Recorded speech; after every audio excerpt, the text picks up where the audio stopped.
У цьому відео я хочу розповісти вам про те, як виглядає збір матеріалів на дідух від самого початку і аж до моменту, коли ми тримаємо в руках готовий святковий символ, наповнений традицією, теплом і працею багатьох рук.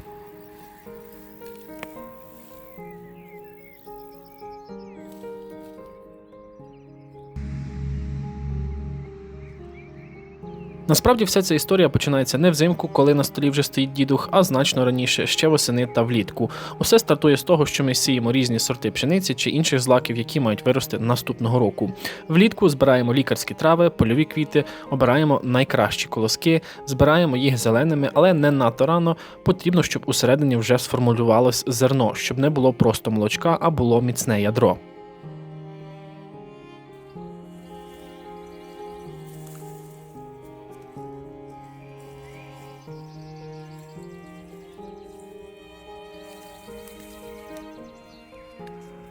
Навколо міста Плзень дуже багато красивих полів. Мені сподобалося особливо вперше побачити величезні поля льону, навіть в Україні я таких не зустрічав. А ще пошук маку. Цей мак, до речі, знайшла чешка Вероніка, викладачка чеської мови, і подарувала його мені. Деякі квіти я збирав просто навколо міста Плзень, інші звичні з дому, з України. Хотів подивитися, які висохнуть гарно, а які не надто, як можна їх правильно засушити.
Паралельно з пошуками квітів я натрапляв на черешневі сади і повертався додому не лише з травами, а і з черешнями.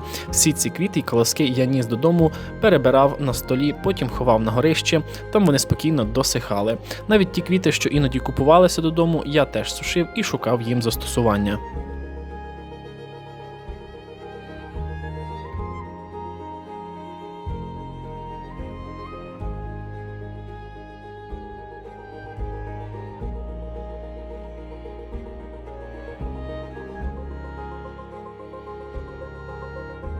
Цієї осені на кінці або на початку зими на вас чекає цікавинка від мене.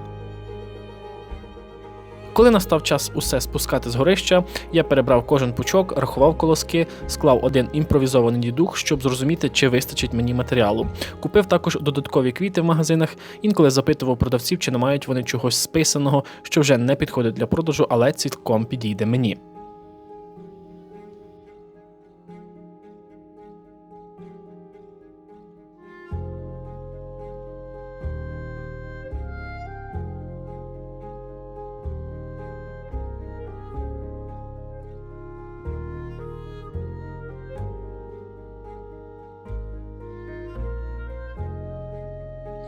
Потім знову складав усе, сортував, перев'язував у пучки, акуратно викладав мак. І, чесно кажучи, бігав з тим по хаті, як сраний віник. Фотографував 150 разів, переставляв, перекладав, шукав ідеальні ракурси.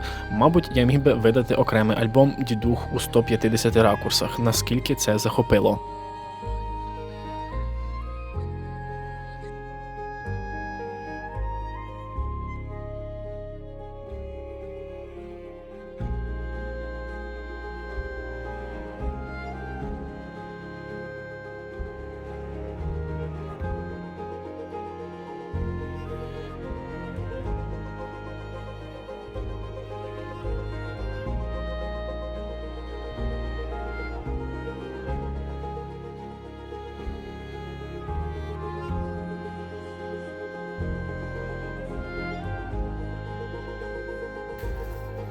Зараз я сиджу і перебираю колося за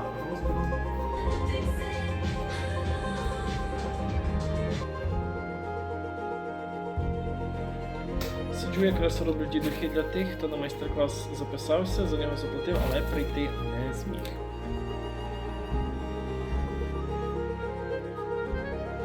Коли всі експерименти з матеріалами і фото були завершені, ми вирушили на локацію, де мав відбутися майстер-клас. Там я хотів створити красиву фотозону, яка поєднала традицію і домашній затишок. Спочатку все виглядало дуже просто, потім я переставив одну деталь, потім другу, третю, і з кожним разом картинка ставала все більш гармонійною. Зрештою, фотозона виглядала так, ніби вона завжди була частиною інтер'єру.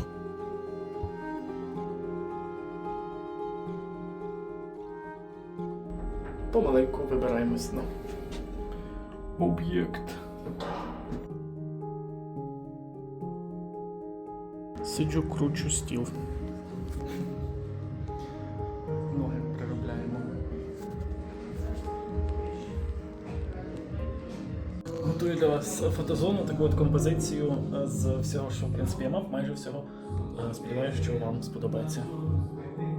Коли все вже було готове, почали приходити інші гості, дорослі, діти, молодь. Хтось одразу підходив фотографуватися, хтось уважно розглядав атрибути, дідухи, зерно, стрічки, сухоцвіти.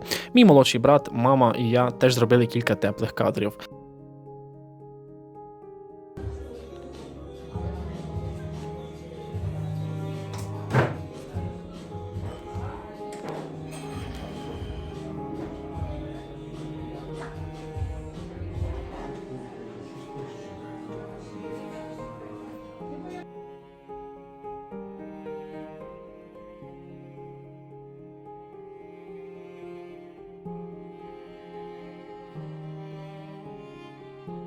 До речі, мама та людина, яка навчила мене плести дідуха, показала, як правильно тримати, як обирати матеріали. Без її рук і без її терпіння цієї традиції в моєму житті могло б і не бути.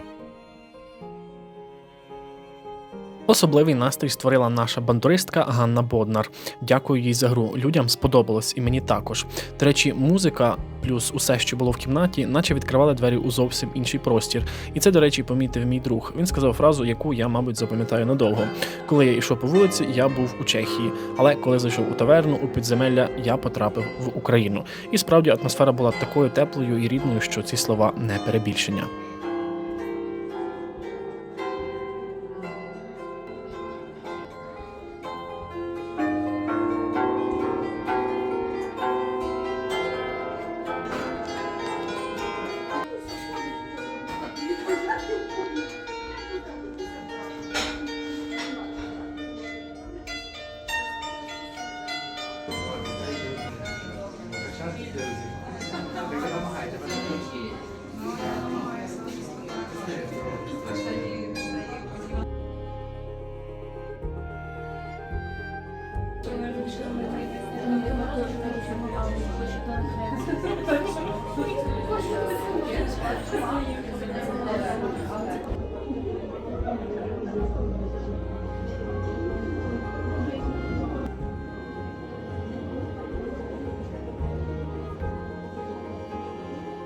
І от нарешті всі отримали матеріали, я трохи хвилювався, розкладаючи їх на столі, то щось падало, то місця було замало. Дівчата сиділи, дивилися на мене і чекали команди «Старт».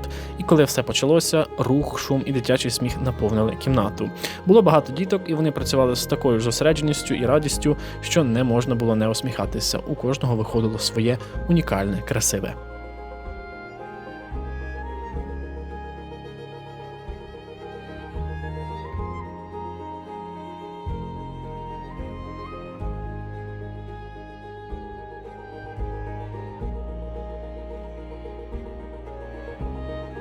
Потім культурологиня Олена Усик розповіла нам про символіку дідуха, звідки походить традиція, чому колоски ставили саме так, що означає кожен елемент. Люди слухали із великим інтересом, адже за кожною дрібницею прихована історія поколінь.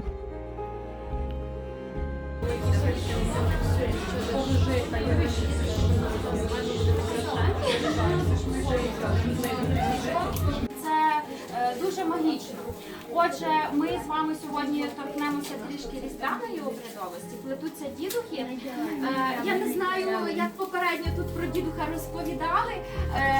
Хто може дати визначення? Я теж отримав велике задоволення, спілкуючись із учасниками, дізнавався, хто з якої області України, як відрізняється мова, які традиції люди знають зі свого дому. Така тепла, домашня метушня створювала атмосферу великої родини. І в кінці всі зробили свого дідуха, кожен по-своєму прекрасний. Я дуже сподіваюся, що всі залишилися задоволені, бо я був щиро радий, що ця традиція оживає, передається, що вона торкнулася кожного, хто був у кімнаті. Що, як вам сьогодні було? Ой, ну Я, якщо чесно,